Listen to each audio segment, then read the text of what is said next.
C'est du problème du judiciaire, d'une police judiciaire efficace. Pas d'envoyer des policiers passer, selon un rapport qui a été fait récemment, 50% de leur temps à vérifier si les gens qu'ils contrôlent ont du shit ou pas dans leur poche. Tout ça, c'est du temps perdu, c'est du gaspillage. Ce n'est pas par ce bout-là qu'il faut prendre le travail de la police. Alors commencez par éviter la démagogie qui consiste à dire que quand on critique la manière dont est organisé un service, on rend coupable les gens de la situation. Je n'ai jamais dit que la police était raciste, mais oui, je dis qu'il y a des racistes dans la police et leur présence est insupportable. Comme elle serait dans n'importe quel autre métier. Monsieur Zemmour, vous ne réglerez rien. Vous poussez les gens à l'affrontement, à la guerre civile, ça n'a aucun sens. Vous êtes tellement provocateur que vous avez été jusqu'à provoquer les gens sur leur prénom parce qu'ils portaient le prénom du prophète. Mais vraiment, quelle honte. C'est pas une provocation. Mais vous n'avez pas honte de parler comme ça. Monsieur Mélenchon, on peut vous répondre? Oui, vous me dites je pousse à la guerre civile. Prenez pas votre tête de victime. Hein. Ah, mais je prends pas une tête de victime. Vous me dites je pousse à la guerre civile. J'ai toujours une minute de retard sur vous. Hein. Comment? Oui, et en plus, il faut qu'on change de thème après. Je dis ça au passage. Vous répondrez, après on enchaîne. Comment vous appelez un pays où la tête d'un professeur roule dans la rue? Moi, j'appelle ça un pays en guerre civile. Comment vous appelez un pays où on tue une pauvre policière, on l'égorge, mais on n'ose pas dire qu'on l'égorge? Moi, j'appelle ça la guerre civile. La guerre civile, c'est commence petit à petit et ça monte. Vous savez...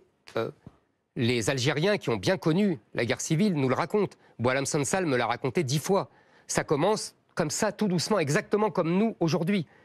Il est très inquiet, Boualem Sansal, parce qu'il voit exactement ce qui est arrivé dans son pays et qui arrive chez nous.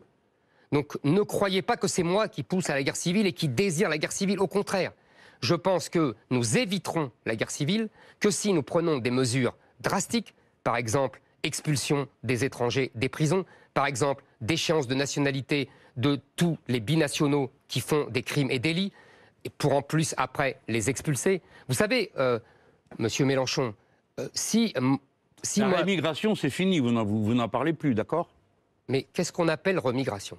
Non mais je ne sais pas ce qu'on appelle remigration. Moi je dis, les gens qui sont français assimilés, ils sont français, quelle que soit leur religion. Qui est assez assimilé à vos yeux ou qui ne l'est pas? Mais c'est pas moi qui décide, vous savez, c'est dans la loi. Souvenez-vous que pour la naturalisation, il y a des critères d'assimilation. Malheureusement, on ne les applique plus. On ne les respecte plus. On naturalise des femmes voilées. Vous disiez vous-même, monsieur Mélenchon, jadis, l'autre Mélenchon, que le voile islamique était une auto-stigmatisation, qu'elle se mettait un stigmate et après elle se plaignait du stigmate. Qu'est devenu ce Mélenchon-là? Mélenchon a trahi Mélenchon. Mélenchon suit des électeurs. Mélenchon essaye de courir après des électeurs parce qu'il a... Voilà. Demandez où vous vouliez arriver. Mais voilà, je vous le dis. Donc Mélenchon était jadis un républicain strict.